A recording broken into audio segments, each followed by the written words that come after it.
En début de semaine dernière a été partagé dans la presse un document financier émis par l'entreprise Meta expliquant qu'il leur serait difficile de continuer de proposer leurs services en Europe et qu'ils seront donc peut-être contraints de supprimer Facebook et Instagram de l'Union européenne. Si j'en parle sur ma chaîne aujourd'hui, c'est tout simplement parce que l'usage du Quest 2 est soumis à l'utilisation d'un compte Facebook. Et la question que l'on peut se poser à ce moment-là, c'est de savoir s'il y aura une conséquence sur l'utilisation de nos casques. Bien sûr, depuis, Meta a clarifié la situation en expliquant qu'il n'était pas question pour le moment de retirer quoi que ce soit d'Europe, mais je trouve intéressant de faire le point là-dessus, de comprendre les enjeux et surtout de comprendre pourquoi Meta en est arrivé à ce coup de bluff avec l'Union européenne.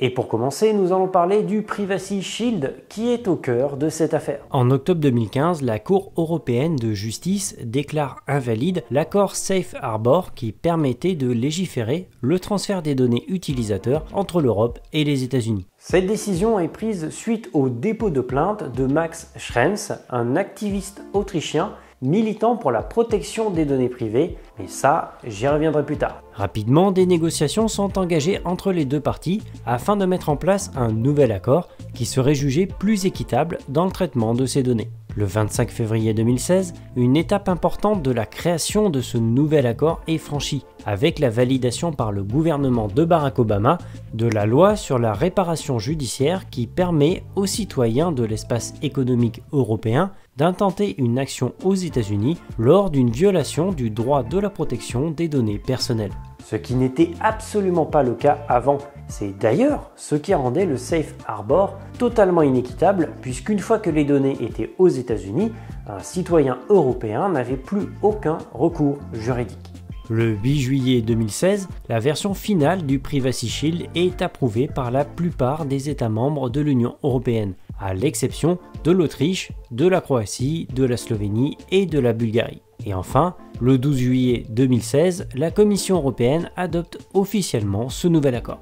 Voici en résumé comment a été adopté le Privacy Shield qui a permis de légiférer ces transferts de données entre l'Europe et les États-Unis pendant des années. Mais même lors du processus de création de cet accord, plusieurs voix se sont élevées pour exprimer leur inquiétude vis-à-vis de celui-ci.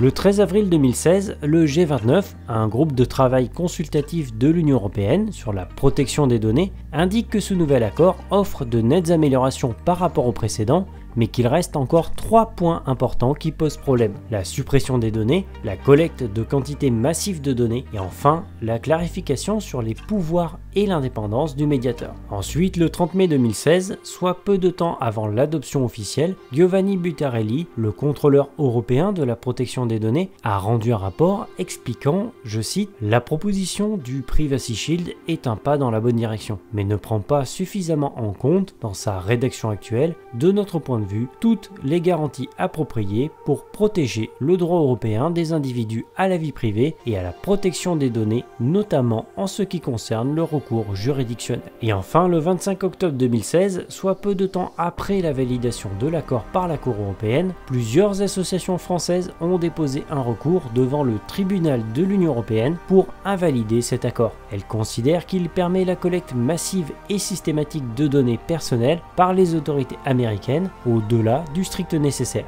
et qu'il ne sera pas possible pour un citoyen européen d'accéder à un recours juridictionnel effectif. Vous l'aurez compris, ce nouvel accord est un château de cartes depuis le départ. Avant même son adoption officielle, il était jugé inéquitable par certains et cela ne s'est pas arrangé par la suite. Et c'est à ce moment-là que je vous reparle de Max Schrems, puisque c'est lui qui a fait invalider le précédent accord, le Safe Harbor, et que c'est encore lui qui va faire invalider le nouvel accord, le Privacy Shield.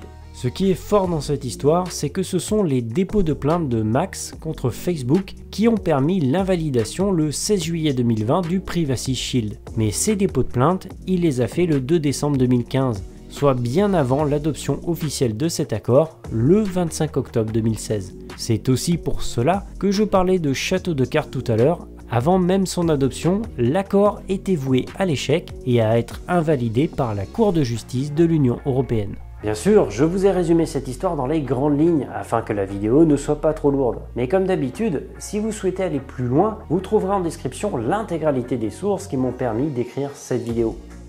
Bien, maintenant que nous avons abordé cet aspect historique des différents accords dans la gestion des données entre l'Europe et les États-Unis, nous allons nous concentrer maintenant sur le pourquoi du coup de bluff de Meta. Déjà, je souhaite apporter une clarification. L'ensemble de ces accords ne concerne pas uniquement Facebook, il concerne le traitement de toutes les données personnelles qui peuvent transiter entre l'Europe et les États-Unis. Mais étant donné que le fonds de commerce de Facebook est justement le traitement de ces données, l'entreprise est tout de même la première concernée. La suppression du Privacy Shield le 16 juillet 2020 crée donc un vide juridique qu'il faut à tout prix combler. Et c'est le 4 juin 2021 que la Commission européenne adopte unilatéralement différentes clauses contractuelles en se basant sur le système RGPD.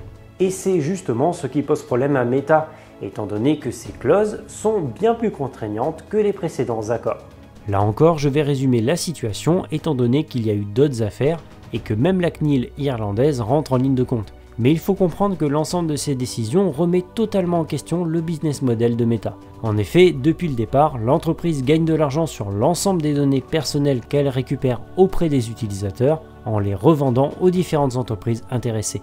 La base de ce fonctionnement est justement le rapatriement de l'intégralité des données mondiales aux États-Unis afin qu'elles soient traitées et analysées pour être exploitables par les futurs clients. Vous comprendrez que si aujourd'hui on leur interdit le rapatriement de ces données aux États-Unis, qu'on les oblige à utiliser des data centers en Europe et donc pleinement soumis à la législation européenne et notamment au RGPD, cela remet en question une bonne partie de leur modèle économique. C'est pour cela que Meta a décidé de mettre un coup de pression afin que l'Europe et les États-Unis arrivent à un nouvel accord le plus rapidement possible. Car en attendant, Meta est en totale infraction avec la réglementation en cours, ce qui à la fin risque de leur coûter extrêmement cher.